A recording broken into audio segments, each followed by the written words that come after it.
Have you ever wondered what holds a nation together when its people begin to lose faith in their leaders?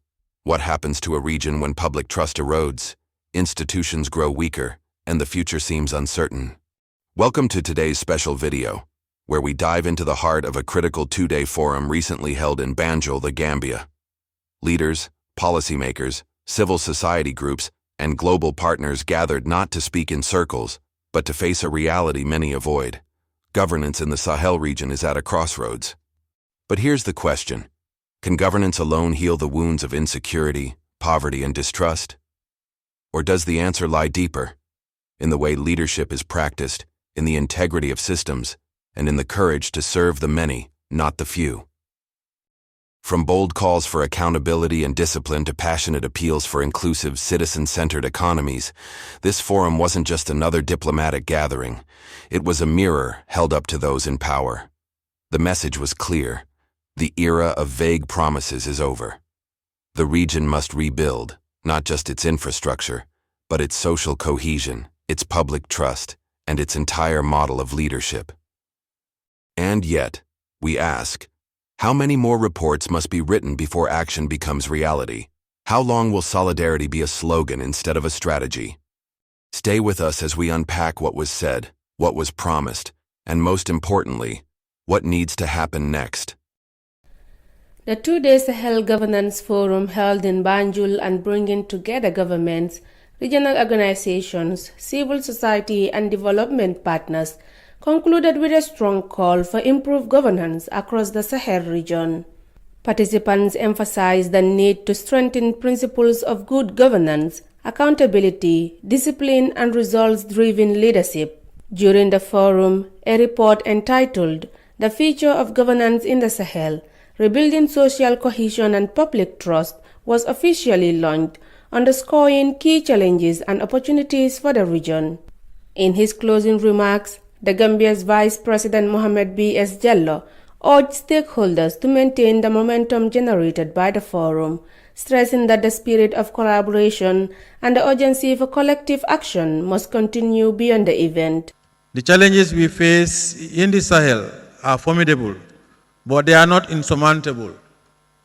With shared purpose, dialogue, increased solidarity, and strategic partnership, we can overcome the challenges, rebuild trust, restore cohesion, and strengthen governance for generations to come.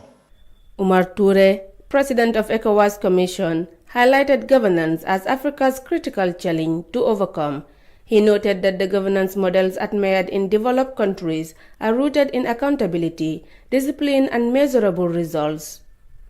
We say they have achieved the results they have achieved because they are committed, they have discipline, and they focus on results. Now, coming back to your question, regionalism can help our countries, and the Sahel included, by mainstreaming governance and making it an important consideration in the way we do business. Also addressing the forum, the UNDP Assistant Secretary General and Director of the Regional Bureau underscored that the real work begins after the dialogue.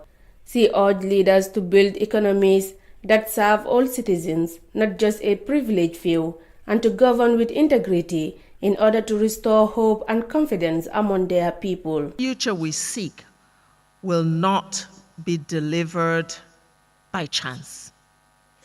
That it must be designed by leadership that listens, leadership that cares, and leadership that's ready to serve, by systems that have integrity, and by people who are empowered to shape their own destinies.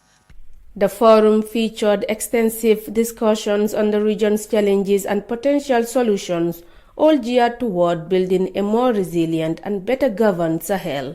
Reporting for Kerfatu, I am Makutumani. So now that the speeches are over, the cameras have turned off and the conference halls have emptied.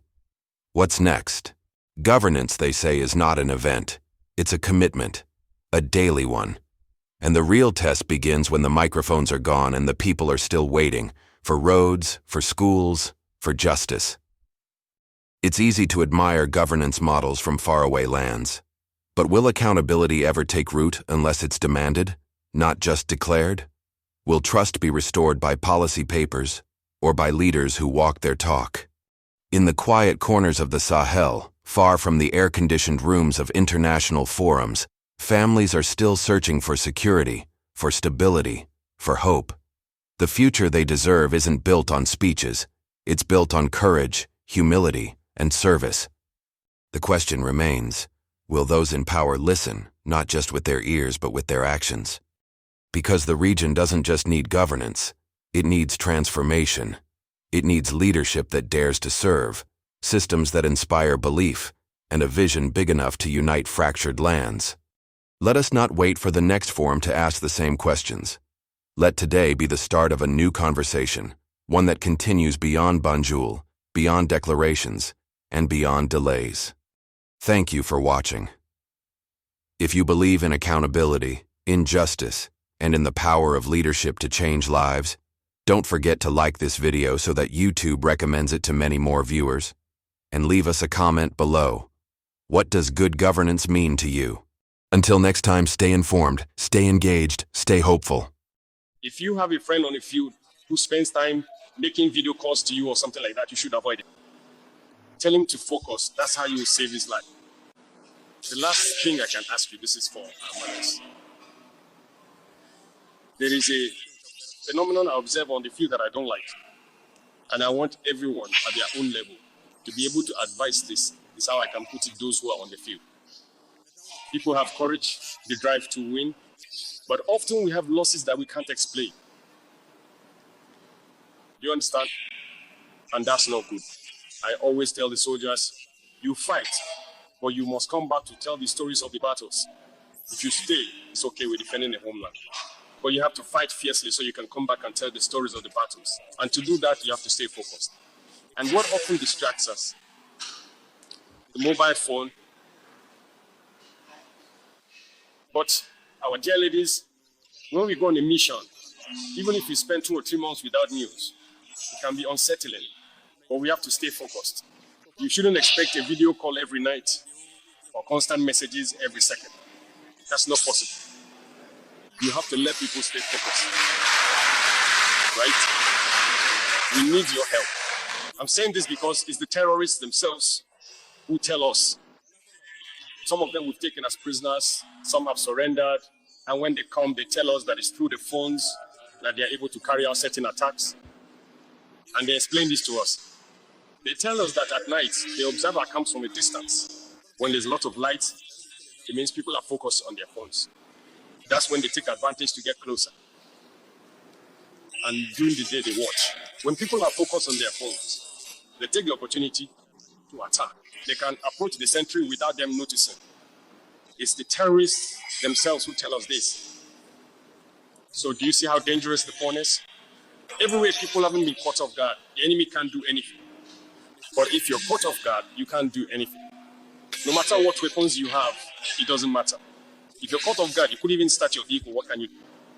If you're caught off guard, you couldn't get to your crew safe weapon, what can you do? You say for yourself, just sit down with your phone. Someone could come and move all around you. You wouldn't even know. And young people need guidance. So this applies to every traditional leaders, elders. Young people need to be advised. Sports betting, when I say this, again, regarding the soldiers, many are focused on it and they even admit it. And it takes up too much time. Just imagine, how long does a match last? It lasts 90 minutes. They're focused on that. And it's dangerous. Did you know there are soldiers who commit suicide because of this? He placed the bet, lost everything, then took his weapon and killed himself. Oh no. Everyone should think about what they can do to raise awareness, to prevent people from doing certain things. If you have a friend out in the field who spends their time making video calls or whatever, you should avoid that. Tell them to stay focused. That's how you save their life.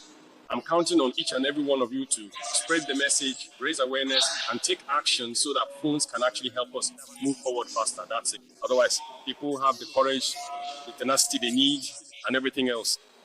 But Burkina soldiers are afraid of nothing. There is no area in Burkina where they can go. That's it. Even if you say there are 1 million terrorists over there, if you tell the soldiers to go, they will go. There is no part of Burkina where they can't go. So it's not courage that's lacking. It's not tenacity that's lacking.